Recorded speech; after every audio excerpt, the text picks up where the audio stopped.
माँ हूं, धरती माँ। जब कभी स्वार्थ विवेक पर हावी हो जाएगा, जब कभी अपनी निर्णय लेने की शक्ति दूसरों के परामर्श के आगे हथियार डाल देगी, तब वही होगा जो आज हो रहा है। मंथरा के मन में बसी घृणा और उसके कारण कैकेयी को उसे भटकाने की नीति अपना रंग दिखा रही है। कैकेयी जिसे पुत्रमोह समझ रही है, वो पुत्रमोह नहीं, एक ऐसी कुटिल भावना है जो राजभवन की नींव हिला सकती है। होनी का ये अनहोना खेल देखकर मेरा मन शोक सागर में डूबा जा रहा है। दशरथ को तो यह भी ज्ञात नहीं कि वे कोप भवन की ओर नहीं, अपने मृत्यु की ओर पग बढ़ा रहे हैं।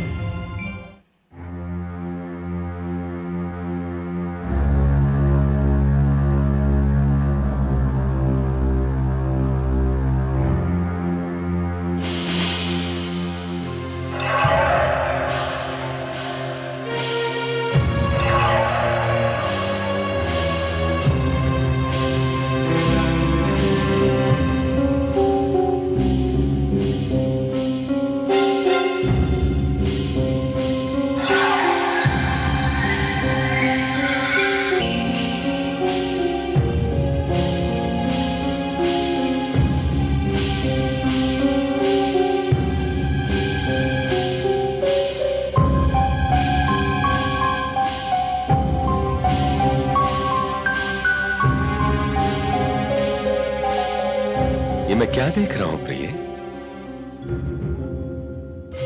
मेरी प्रिय रानी कैकेयी, जिसकी मुस्कान से दशरथ भवन में फूल खिल जाते हैं, वो कोप भवन में? जिसकी नथनी की चमक दशरथ के जीवन में प्रकाश फैलाती है, वो इस अंधेरे में?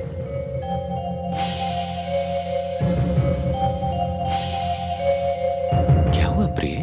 मत स्पर्श कीजिए मुझे। स्पर्श न करूं? क्या हुआ? आप तो मेरी सबसे प्रिय महारानी हैं और आप जानती हैं कि मैं आपसे कितना प्रेम करता हूं। बंद कीजिए अपने प्रेम का ये ढोंग। मुझे और छलने की चेष्टा मत कीजिए महाराज। ये आपको क्या हो गया है? आप मुझसे इतनी रुष्ट क्यों हैं? आप नहीं जानते? जानता तो मैं आपसे पूछता क्यों? क्या भूल हो गई है हमसे? भूल?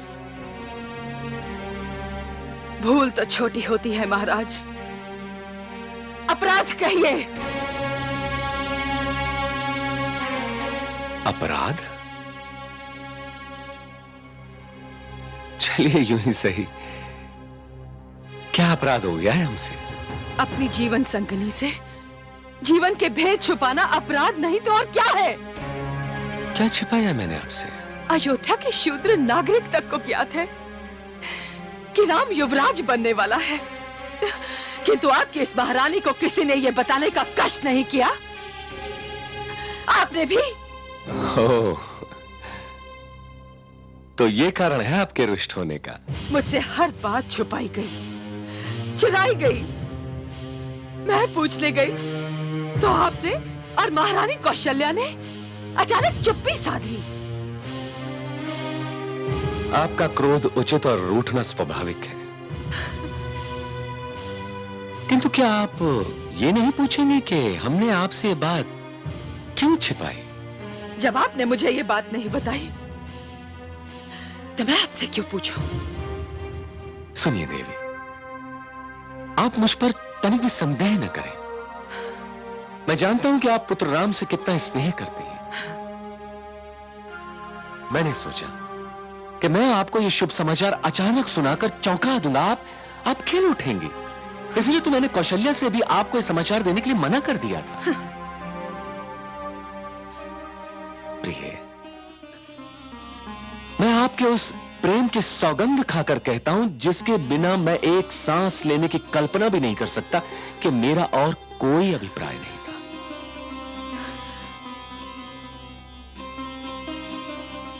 अब तो आपका संदेह दूर हुआ ना? नहीं, क्योंकि मुझे इस सारी घटना से षड्यंत्र की गंध आ रही है। षड्यंत्र?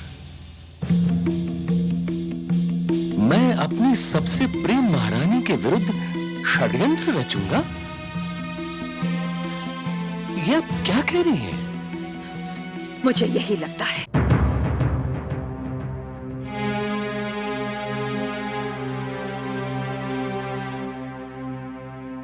यदि अभी भी आपका क्रोध शांत नहीं हुआ है प्रिय,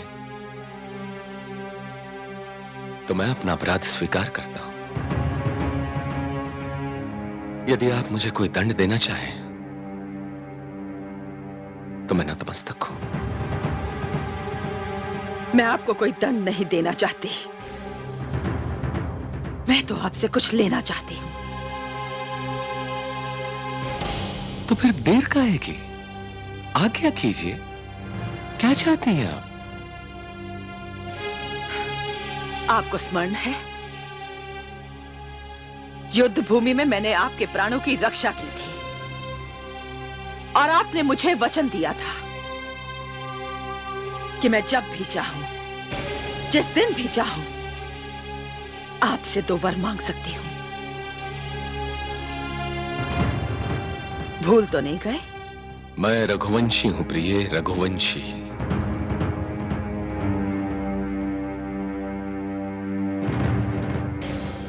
स्वयं को भूल सकता हूं, दिया हुआ वचन नहीं। मैं जो मांगूंगी आप मुझे देंगे? संदेह क्यों करती हैं आप मुझ पर? मांग कर देखिए। तो फिर लीजिए राम की सौगंध कि मैं जो मांगूंगी आप मुझे देंगे। इतनी छोटी सी बात के लिए आप मुझसे राम की सौगंध लेने के लिए क्यों कह रही हैं? इसे मेरा हट समझिए। तो चलिए, राम की सौगंध, आप जो मांगेगी दिया जाएगा। तो मैं आपसे अपना पहला वर मांगती हूं। युवराज का वध राम को नहीं, मेरे पुत्र राजकुमार भरत को दिया जाएगा।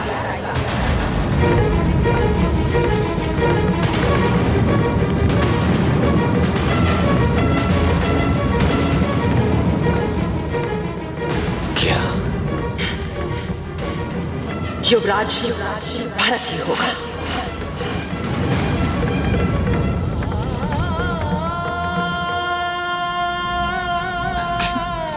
किंतु महारानी,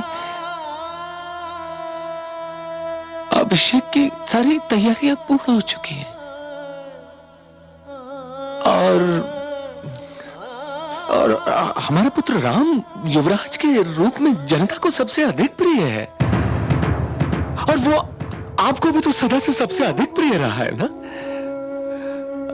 और आप जानती हैं कि वो अपनी माता से अधिक आपसे प्रेम करता है। जब उसे अपनी छोटी प्रिय माता के ऐसे विचार ज्ञात होंगे तो उसके मन पर क्या बीतेगी? आप मेरे लिए नहीं, राम के लिए नहीं, तो कम से कम अपने स्नेह के लिए तो सोचिए क्या कि आप क्या कह रही हैं, क्या कर रही हैं? सब सोच लिया है मैंने, सब सोच चुकी हूं मैं। युवराज भरत ही होगा। मुझसे जीवन की सबसे बड़ी भूल ये हुई है कि मैंने कभी ये अनुमान लगाने की चेष्टा ही नहीं की कि राम के प्रति आपका स्नेह कहां पहुंचकर समाप्त हो सकता है।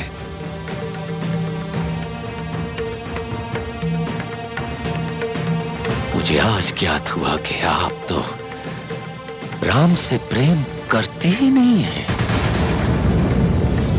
कदाचित आप सिर्फ अपने स्वार्थ से प्रेम करती हैं। आप अपने अतिरिक्त और किसी से प्रेम करने की क्षमता ही नहीं रखती। मुझे भावुकता के वेग में बहाने की चेष्टा ना करें अवधेश। मैं तो केवल इतना जानती हूं कि मैंने आपसे अभी अपना पहला वर ही मांगा है, जो मुझे अभी तक नहीं मिला। दूसरा वर तो आपने सुना ही नहीं। सुनिए, अपने दूसरे वर में मैं राम के लिए 14 वर्ष का वनवास मांगती हूं।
महाराज तो कह गए थे कि वो शीघ्र लौट आएंगे। इतनी देर हो चुकी है पर अभी तक नहीं लौटे। क्या करूं? मुझे तो यहीं रुकने का आदेश है, पर इतनी देर होना तो अस्वाभाविक है। कुछ समझ में नहीं आता।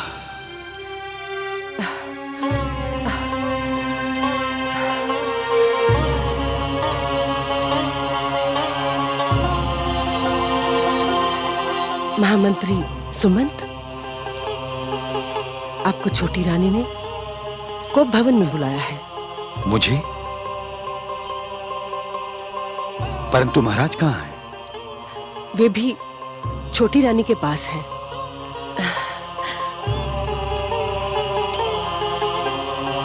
भोर होने को है। हे सूर्यदेव, रघुवंश पर अपनी कृपा दृष्टि बनाए रखिएगा। ईश्वर करे सब कुशल मंगल हो।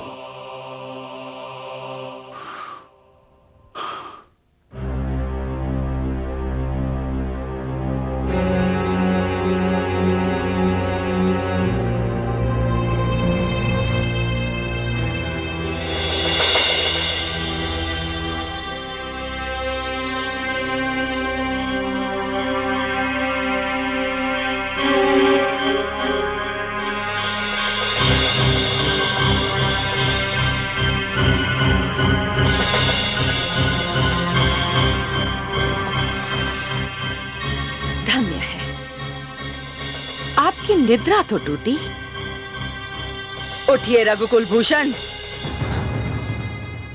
इससे पहले कि आपके महामंत्री यहां पहुंच जाए, ये निर्णय कर लीजिए कि मेरा पुत्र भरत युवराज होगा और उसके अभिषेक से पूर्व राम 14 वर्षों के वनवास को सिधारेंगे, या फिर ये कि आप अपने वचन से विमुख हो चुके हैं। दया करो कैकेयी।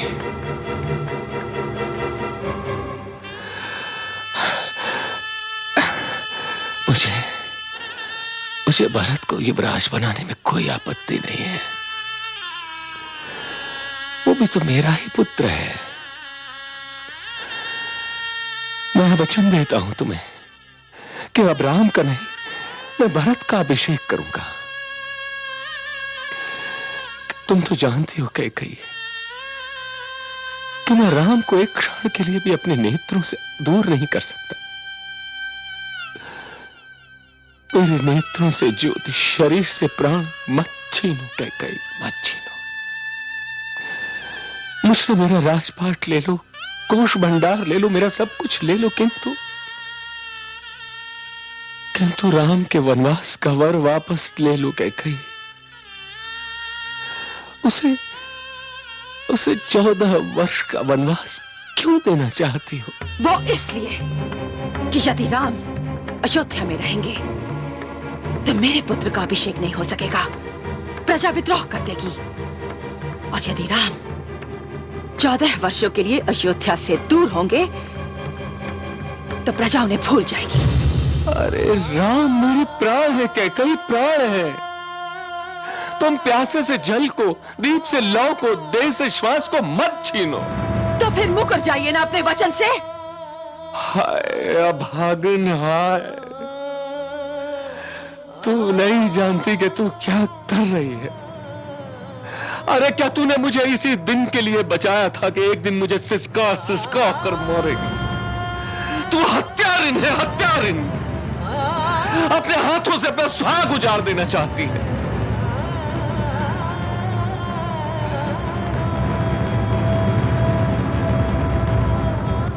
हे दशरथ, जिस प्रकार तुमने हमारे बुढ़ापे की लाठी छीन कर हमें दुख दिया है, जाओ उसी प्रकार एक दिन तुम भी अपने पुत्र वियोग में तड़पो, पुत्र वियोग में तड़पोगे। अब समझा, तू मेरे जीवन में उस अंधे ऋषि का शाप बनकर आई थी। मैं भूल ही गया था कि एक ना एक दिन मुझे ये शाप भोगना ही होगा।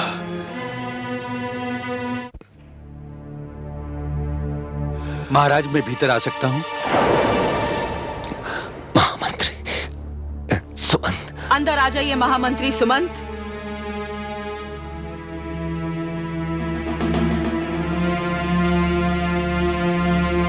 प्रणाम महारानी।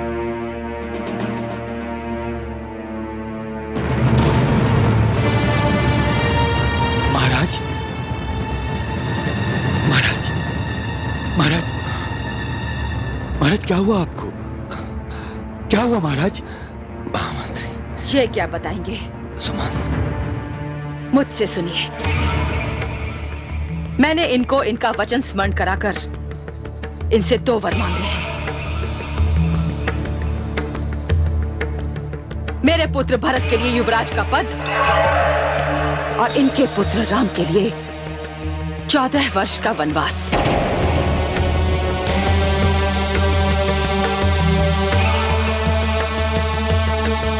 जाइए राम से कहिए कि मैंने उसे यहां बुलाया है।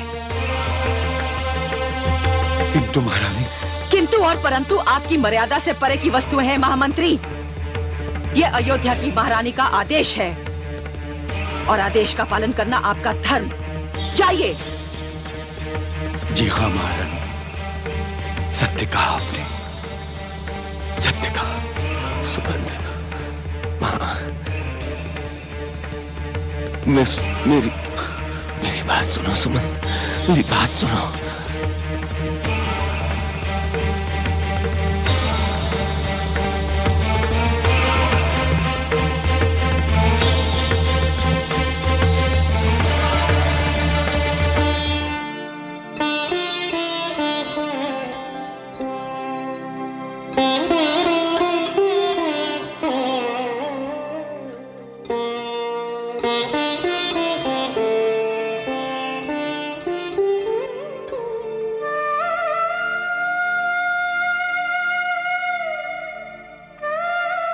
माता, गुरु वशिष्ठ ने आदेश दिया था कि अंतिम विधि के अनुसार मैं अपनी माताओं के चरण पूजूं। आयुष्मान भव।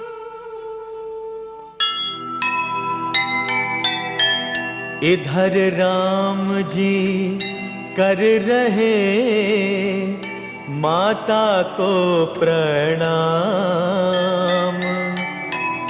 उधर मंथरा कर रही भड़काने का काम।